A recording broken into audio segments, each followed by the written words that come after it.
Good evening, everyone. Welcome to the CKC channel. I'm your host, Field Master Calvin Klaassen, and welcome to another episode of Reflection Season 4. And yes, I'm very excited. We have a double special for you this evening, so we'll be interviewing two special guests.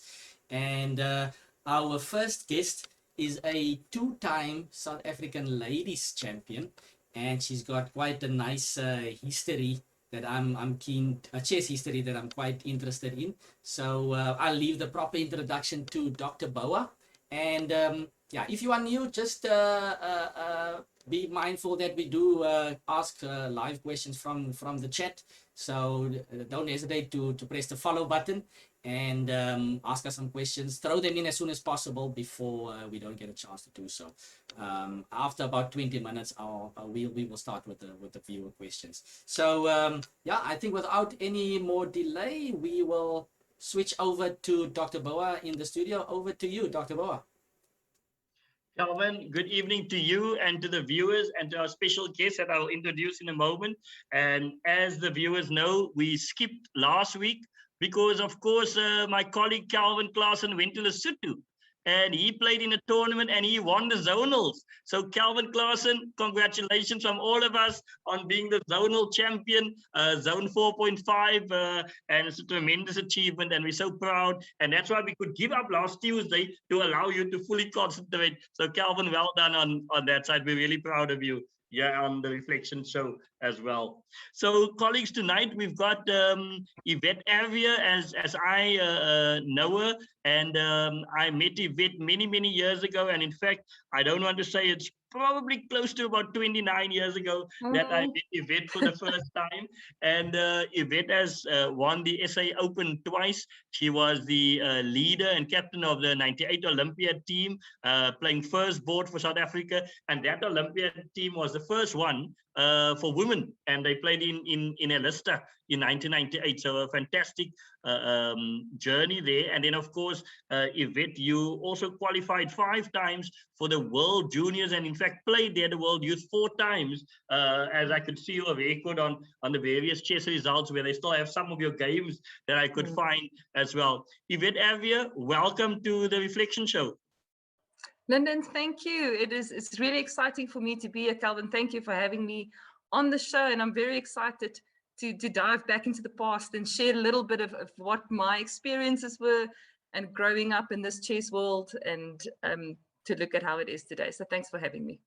Super stuff. No, thank you very much, Yvette, also for agreeing to come onto the show. Now, I want to go back sort of pre-1992, because of course you were still a very young lady at the time when you played in Germany for South Africa in '92. But who taught you to play, and at what age did you start playing?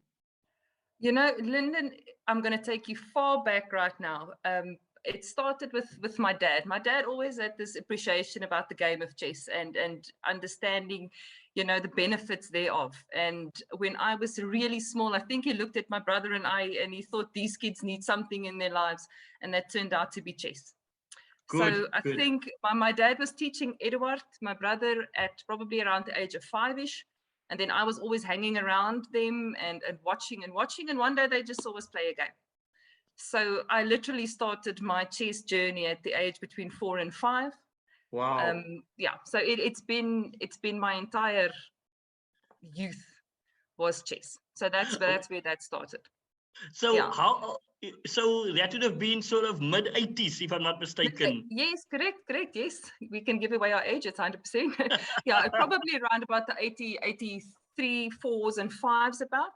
Yeah. And then it started, and it just escalated from there. We never really stopped. We started coaching at a very young age there in Pretoria. That's where I started off. Vaney Roberts was still my coach at that stage, long years and years ago. And started playing tournaments, and for the school, before even I went to school, I actually competed in a school tournament in Pretoria. Yeah. So now is Tannie Vaney Marissa's mom? Yes. Okay, and of course she was also quite prominent in the ladies, the beginning of encouraging the ladies chess, and at that stage. So I was a tiny little girl, and she was the first impression and my first chess coach that I've had. Well, I must tell the viewers that Tanny Vaney Roberts, 1975, first SA Ladies Championship. I've got the photo here in my archives wow. where she won the trophy as I just well. got goosebumps. Wonderful. Yeah. No, she was quite an inspiration for me at that stage. Yes. No, lovely stuff. Now, you say you played your first schools tournament, but you were not at school yet. How did that come about?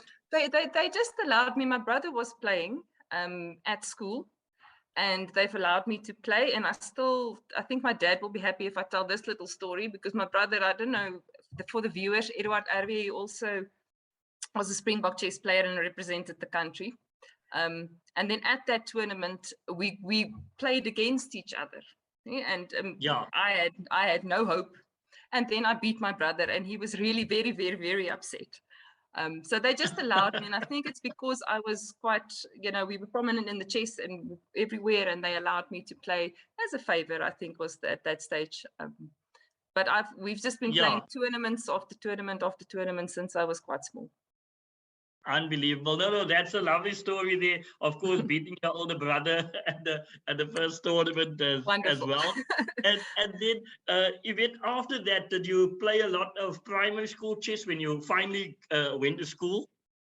Yes. Now, and then we started off at that stage in Noord Transvaal at that stage, Northern Transvaal. But they also didn't allow you before a certain age to participate on provincial level. So my brother made the team, and we all went down to UCT. It was the first SA schools that I was at the SA schools, but I wasn't participating. But that was really inspiring. And I absolutely loved it. But there, from there, you came to Cape Town then? You traveled to Cape Town to UCT? Yes. Yeah, just to watch. But from there on, we moved to KZN, to Amanzimtoti, and then that's where I first started playing provincial. And then I went straight through school, straight through primary, straight through high school. So are you one of those people that nearly played all the Decembers while they were at school, the nationals? Except the one that you and I were in Kenya together. So that one I missed. Okay, good. So that was my life. December, that every weekend, if there's a tournament, we were there.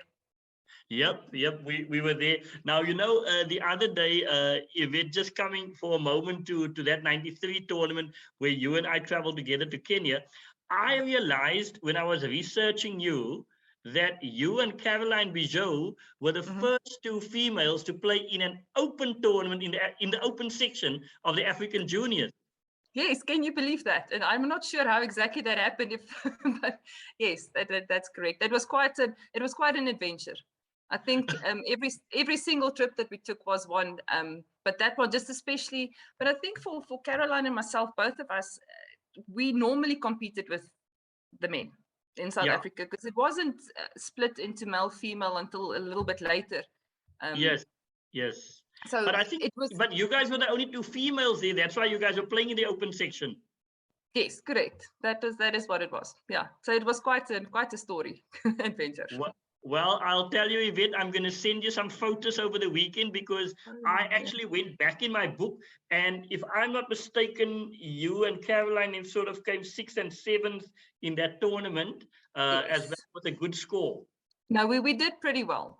And if I look at my career, most of the earlier ones I did a little bit better than the later ones, but we did well there, and we were quite focused, and we did our thing. Yes.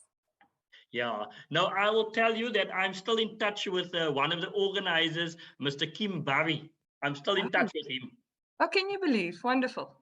Yeah, so he goes often to Olympiads, and we correspond probably on a weekly basis on the WhatsApp, and he sent me the tournament entry form, which I will send to you, which is that would be lovely. That has everything on there.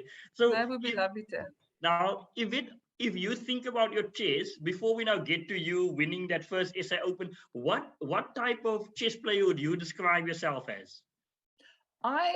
I would have described myself more of the boring, stable type chess player. If you look at the type of open, yes, and I know you're going to say it's not true, but for me it was, setting up my opening, getting in there, getting myself ready, and things like slowly outplay things. So yeah, I was strong. I Sure. think, yeah, it was a big focus on opening, understanding opening, big focus on end game. So a lot of practice went into those kinds of things. Yeah. Yeah, so I would say I never really considered myself as an aggressive player, but we will look at my games a bit later, as you said. So let's have a look. But it's interesting, but you're probably right that you're setting yourself up as a solid player, but when the attack is there, you went for it. And I mean, that's why you were a champion. Now, if I go back to 1992, and I looked at the list of opponents that you played against there, you know that some of those players are WGMs today. One or two of them are also GMs. Danelian from Armenia, you played against her. You also played against a player called Zanatoshki, who has won the US Championship, women's championship now probably about 4 times as well. So quite an illustrious list of young female players that you played there in Germany. Can you remember that tournament? I think that's one of the ones, that one in the list that I probably remember the best. And okay, tell us about it. Tell us about it. I think it was because in 92, I've never left the country, never mind going anywhere like that. To go there and to be exposed from, what we see here to what we see there. Yes. Was just an amazing feat. And I think I probably went with the mindset of, I'm really not competing for anything here. I just want to play and see what I can get right. And I did the best that I've done in any of the tournaments, and I think I ended up at 22nd in my group, which I considered quite an achievement. Sure. And doing my own little research, that I did realize and reminded that I did beat the women grandmaster in that tournament. Yeah, and I went in as unrated.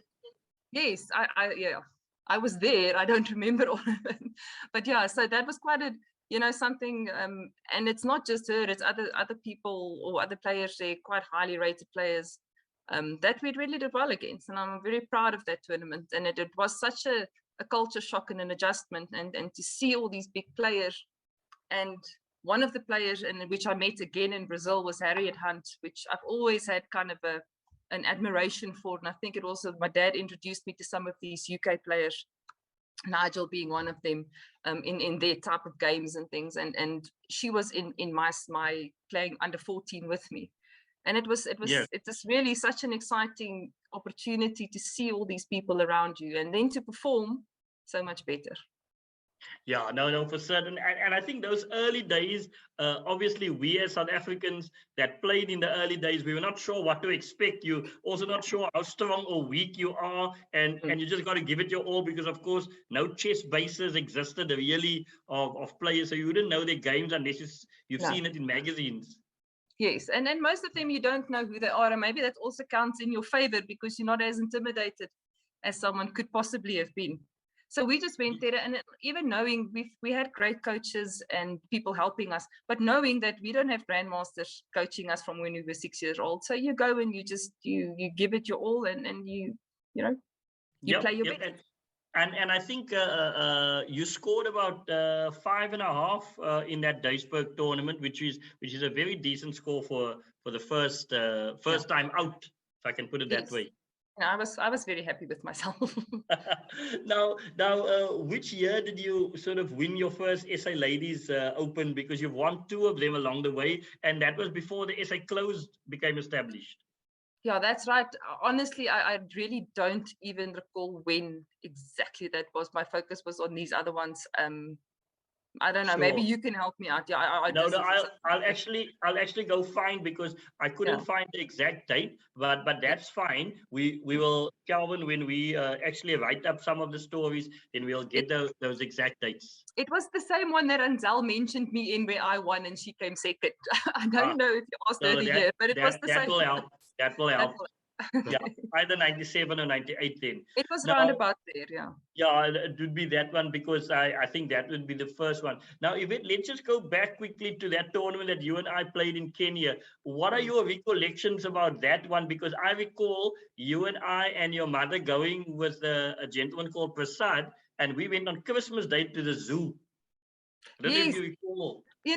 My big recollection, I had quite a a severe medical issue in that Kenya story, but I recall staying at the YMCA and Yep. remember Christmas Day. Yeah, I don't recall our matches as well, the playing like I would for in the Germany ones, but I did remember it was over Christmas time. And the other memory at that stage was that we were there, and then my brother Yvette Erwee, he won SA schools at, I think they were in Durban, KZN. Sure. That period. Sure. Yeah, so while we were Yes. away, then he won, which was quite, I would never forget that part of it. Yeah. No, in fact, it was a very interesting tournament because Adavito Pedro from Angola, he's now sadly passed away last year during COVID. He won the tournament. Yes, I remember. Yeah. Yeah, he won. And in fact, after that, Adavito and I saw each other at all the big African tournaments and the Olympiads. And then Anthony Levy and myself came joint second. Yes, I remember Anthony. Anthony was also coaching me at some stage for a small little period of time when I was a little bit younger, because he was also here from Gauteng. Yes, yes, no, that's correct. Now, let's just zoom in a bit to the Olympiad, because it must have been special to play board one for South Africa in that first Olympiad. What were your thoughts when you heard you were going to Chess City in Elista? So excited. I think it's difficult to explain to someone, especially when it's the first team. No one's gone before, so you are going to represent, and you are part of something historic. And I think that is exactly what that was. And it felt like that when you walked into Chess City and you experience, and suddenly there walks Karpov in front of you, and there's this person. And by that stage, I didn't know Nigel yet, but I met him there. And there's Mr. Short, and there's Ivanchuk from the Ukraine, and those people that I've played their games, I've analyzed their games. You go through what they, and here they are in front of you.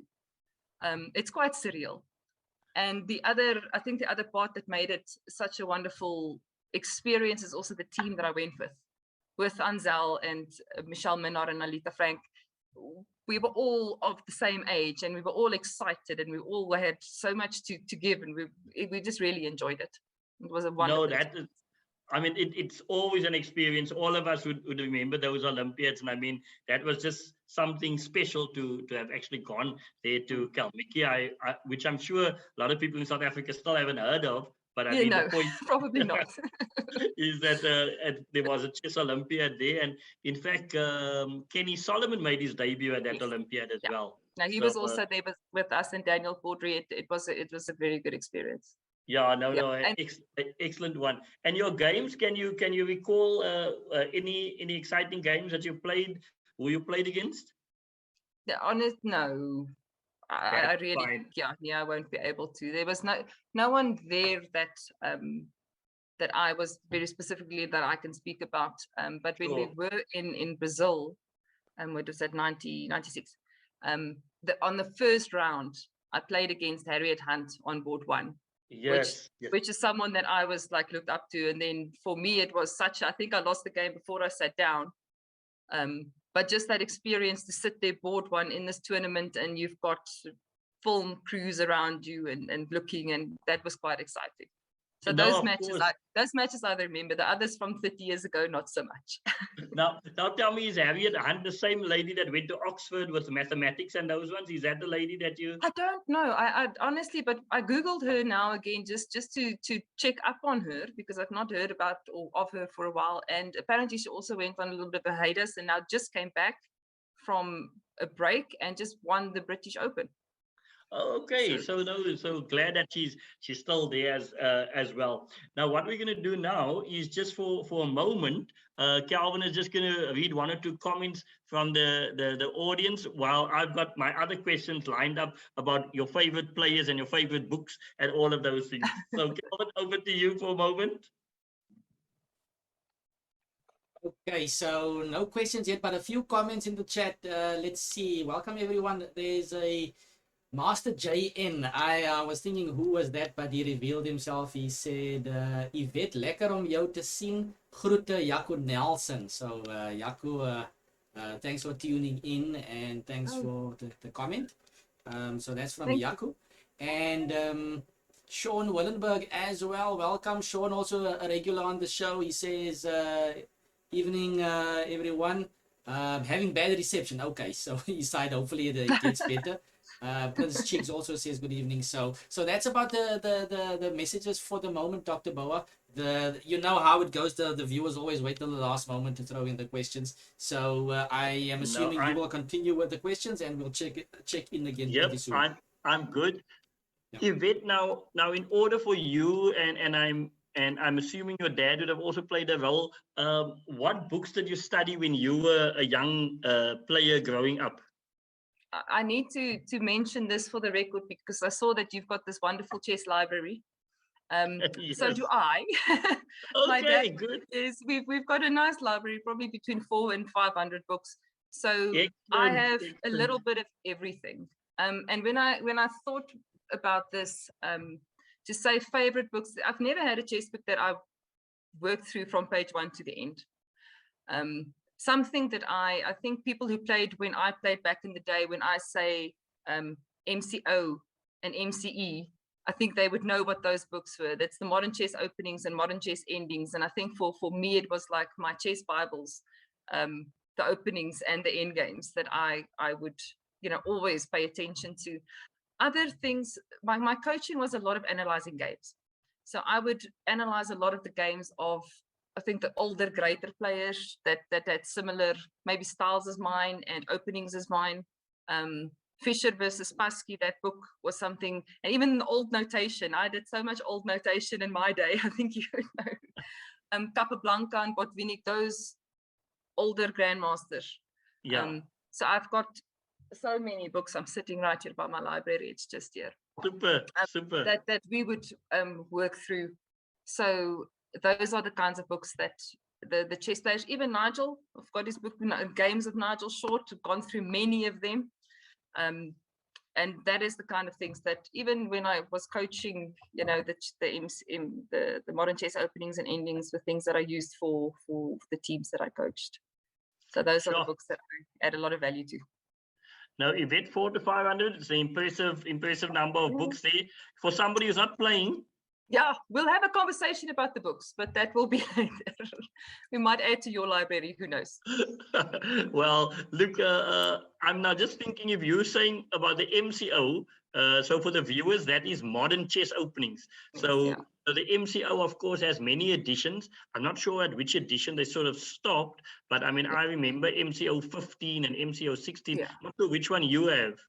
I've got 3-4 different ones here. Yes, so you'd sort of have the updates as well. Because after a while, I must just tell you, Yvette, and to the viewers, I've got in my library the Batsford Chess Openings, the BCO. Oh, yes. And then after the BCO, I got the NCO, which is Nuns Chess Openings. And recently, I bought the FCO, which is Fundamental Chess Openings. So, I mean, there's all these O's. Too many now. That you must have, but of course, they're all interesting. But if they keep repeating, the importance of it is shown. Yes. Fundamentals at openings, you cannot go wrong. And fundamentals at end games, you cannot go wrong. No, you can't. Now, Yvette, tell us which of the players of the past were your favorites. I mean, if you were now to play through a game, or which ones would you go to gravitate towards? I would gravitate towards the ones that played the similar openings and things like I did. So I think Spassky did, so Spassky is someone that comes up quite a bit in if I look at on the things that I have done. And Capablanca, even I know that's a while ago. Botvinnik, but like I said, those are the guys that we did a lot of analyzing the games, a lot of analysis. Sorry, there's something on my screen. There we go. But that's very interesting. I mean, those are all classical world champions. Spassky, of course, was considered a universal player, and Capablanca was, of course, considered an in-game maestro who was able to beat you simplistically. And Botvinnik was, of course, an opening machine that that once he gets you, then the technique just plays itself really in that regard. Okay, well, that's all the aspects that I've highlighted on the books that I used to focus on all the playing. So I think that's where we connected, and that's those kinds of games that I would love to analyze, and that I gravitated towards. And they was big in that stage on the guys that you would look up to. Sure. And tell me, you said that you were coaching from an early age. So what is or was your coaching philosophy? Was it something where you taught the player how they should progress, or did you look at what the player wanted? What is your coaching philosophy, Yvette? Sure. I coached years and years and years ago. So I did coach the Gauteng under 10 side for 3 years. But before that, I was literally coaching at schools and a little bit of private coaching, never a very serious endeavor. But I think for me, I was always focusing on the fundamentals and the basics and to set Sure. those blocks in place, because I've found often that you just get into the strategy, this and the this and the that. And I think I'm repeating myself without those fundamentals of understanding why we do the opening a certain way and what we need to look for and how to set yourself up and what you're looking for in the end game. That was normally, so I didn't coach people that became provincial players. I was more on the lower level end of coaching, and I felt that for them, putting those fundamental blocks in place to understand why we do things and not just do them because it says we have to do them. Sure. So my coaching was focused on that. Understandable. Now, if you think back on your chess career, what would you say was important that you became strong in those, let's call it in those 90s, because you were quite a prominent female player in those, let's call it from the early 1990s right up until that decade. I mean, going to play the Olympiad in 98. So what was your secret? How did you train, and how did you better yourself? Because of course, computers only came in later, to put it that way. Never used the computer. Okay. So I think what helped me was the support. And I had a lot of support. My parents were very much supporting this chess career of mine. So we did a lot of tournaments. There's constant playing and a lot of losing. I think one of the things that I'm proud of is all the losing, because the losing just makes you better. And analyzing your own games. I did receive coaching for most of my period there, and for that maybe I will just give a shout out to Mr. Anton Salverda, who was a coach for a long period in my life. He also went with us to Germany as the coach there. So a lot of analysis of games, a lot of studying of end games, and playing as much as you like. We also played club chess. So my parents would take us, myself and my brother, every week. We'll have games. So it was consistent playing and consistent, so I think at some stage it became a bit much, but because every weekend, if there's a tournament, we're playing. If we can go play, we play.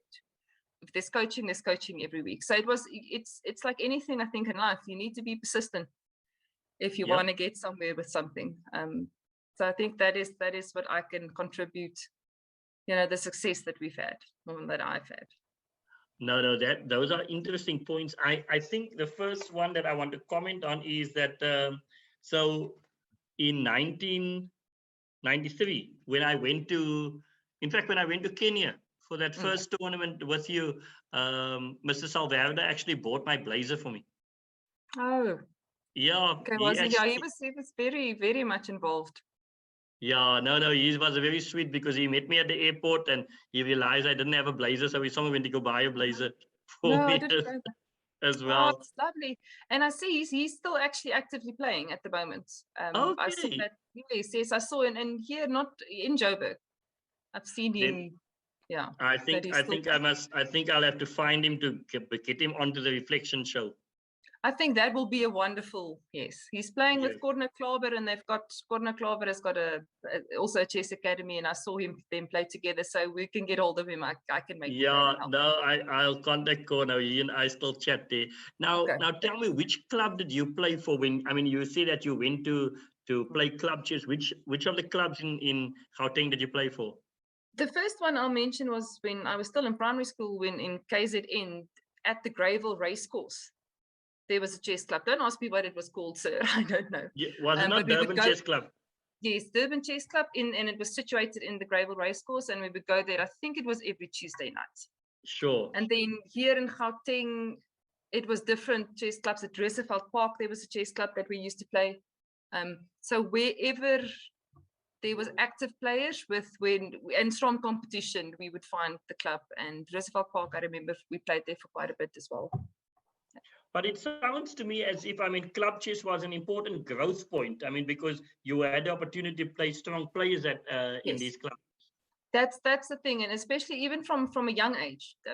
When in the Durban, the Greyville club, I think I was 11 and 12, and we were playing adults 1800s, and you were nowhere, but you practiced. Yeah, and you played, and that's where you learn to lose. And I think it's a good quality to have. It's, it was good because we were exposed from very young to very different types of players, ages, styles, everything. Yes. And that really does help for you to grow as a chess player, because you're not going to have the same situation that repeats itself over and over. You just consistently have to adapt to what's in front of you. Sure. You make this important point because my personal view is that many young players are not joining clubs, and they actually miss the opportunity to learn. Even if a player is not so strong, a senior player, you can still learn from his or her games as well. I've learned against players rated much lower than myself. I've been beaten by players lower rated than myself. You learn from every game you play. So I think that is definitely something, if we could pass something on to the youth of today, is take every opportunity to play. Because every single game just helps you. Now, Yvette, in my research that I did over this weekend, I was playing around a bit on the websites. They say on the websites that your average South African standard classical rating was 2050. Correct. Yeah. So that would have made you quite possibly, and I think I'm correct when I say probably the first women player in South Africa to go past 2000. Correct. Yes, I'm very proud of that fact, and that is there. Yes. Yeah. No, and I think again, maybe it is because I was exposed to opportunities to play, just like we were saying now. So yeah, that's correct. I'm very proud of that fact.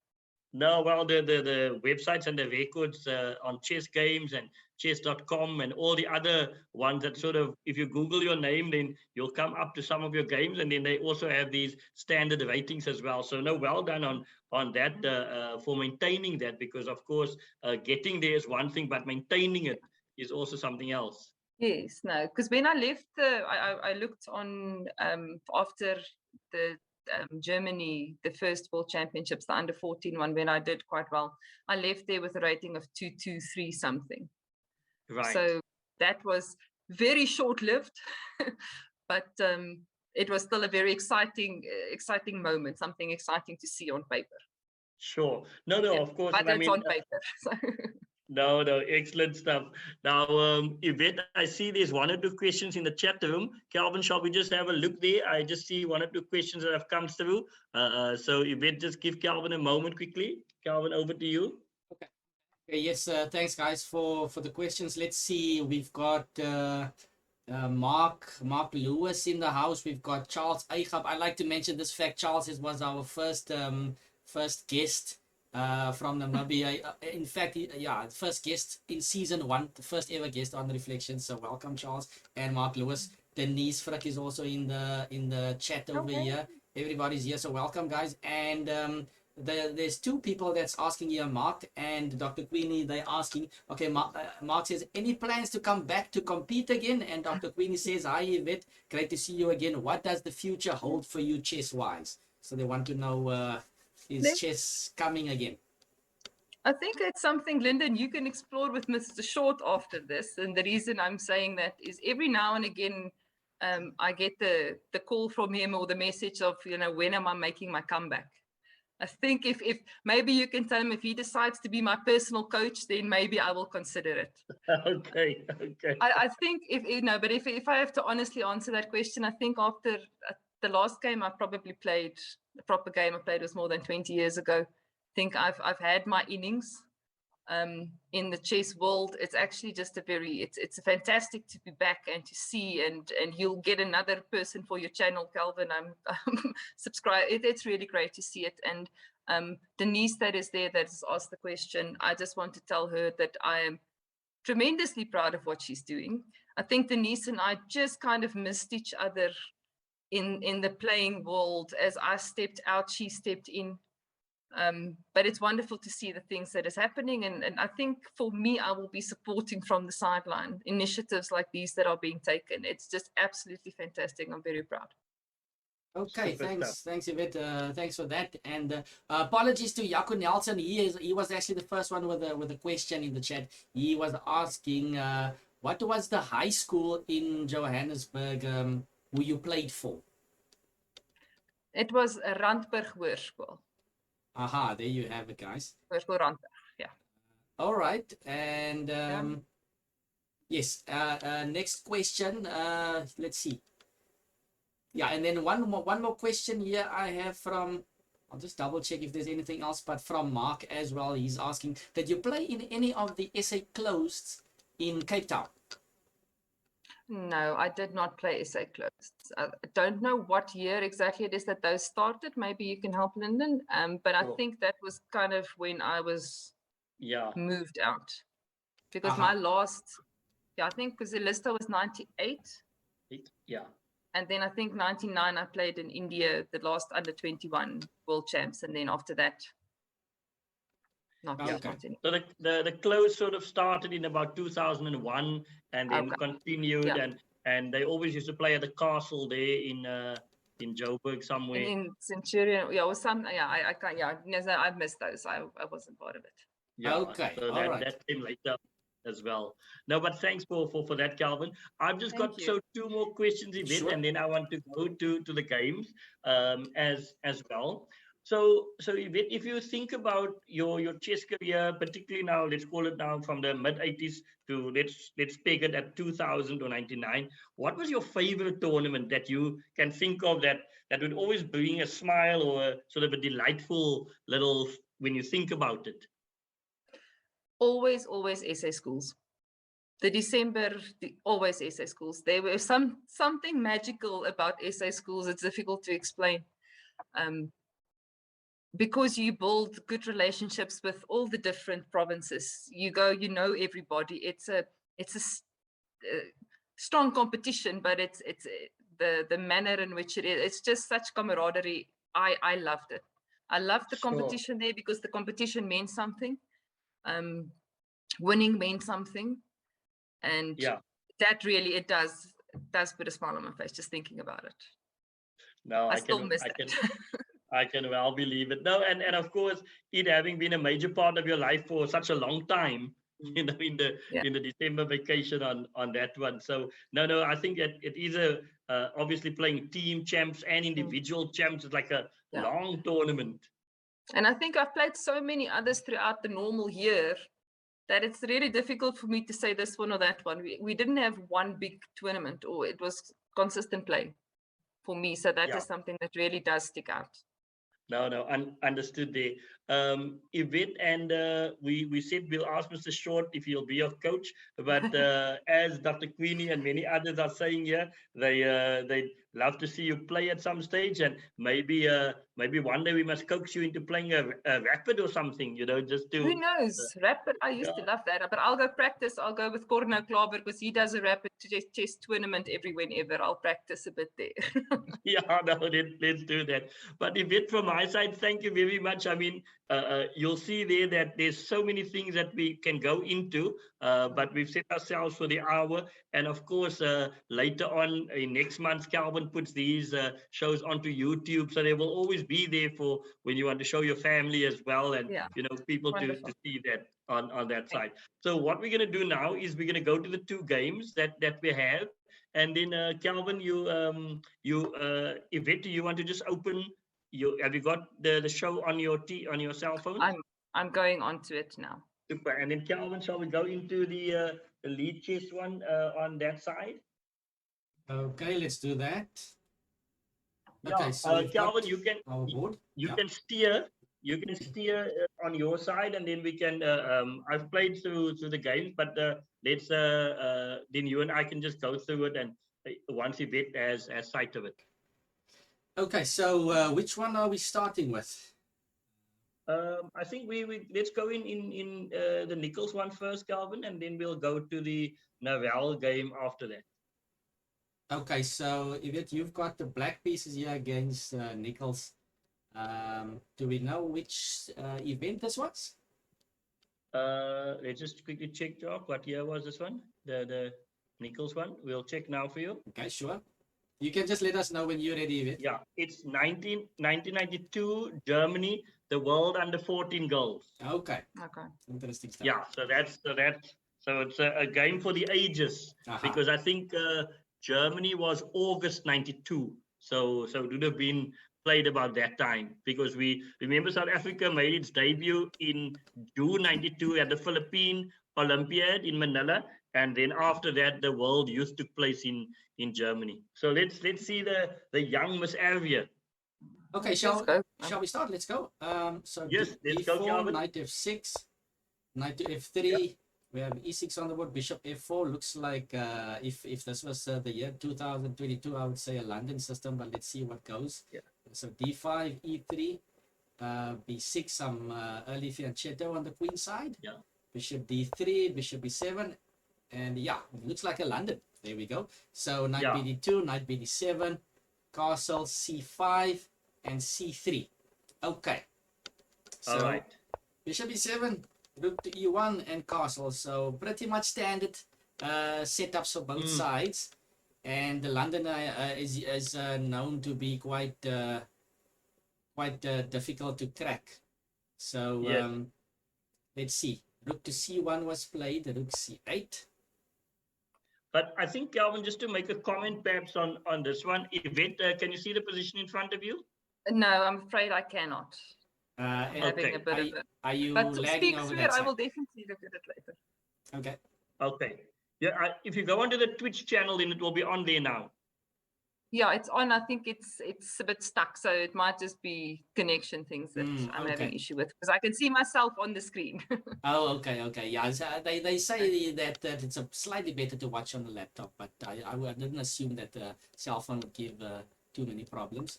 Okay, let's see what is Liches telling me here. Okay. Okay, so don't know why the sync keeps on bumping out. All right, so let's hope Yvette gets back on the cell phone. Let's hope things are moving again. So rook to C1 was played. So Lennon, can you see the position? Yeah, I've got the position here, and I want to say, Calvin, it's sort of like a classical position because you'll see that what Yvette has done as black is she's maneuvered her pieces as she says solidly. Castle, bishop E7, bishop B7, knights defending one another on F6 and D7. So a nice classical situation there, and I think. Yvette, you describe yourself as a solid classical player, and here you're showing us in this game at the age of 13.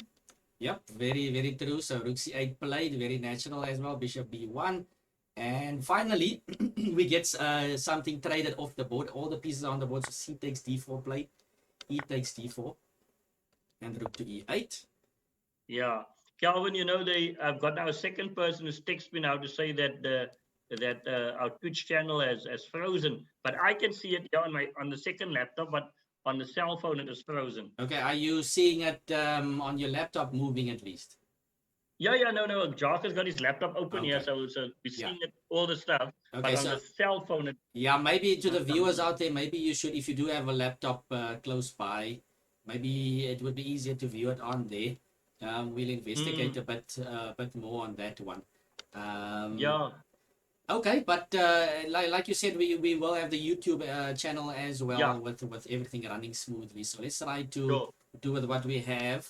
And the rook E8 played, and queen C2, and white is now just eyeing that H7 square, and the knight on F6 now has an important job of stopping mate. Yes, of course. On H7, so pawn to H6 played. Well, I would tend to go with G6, but H6, I mean, everything's still fine. Maybe you can just drop back knight F8.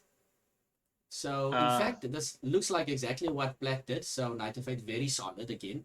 And here comes the moment where white says, okay, black, you are too solid, and I am going to try to break through with pawn to G4. So, okay, time to absorb the pressure. What do we do?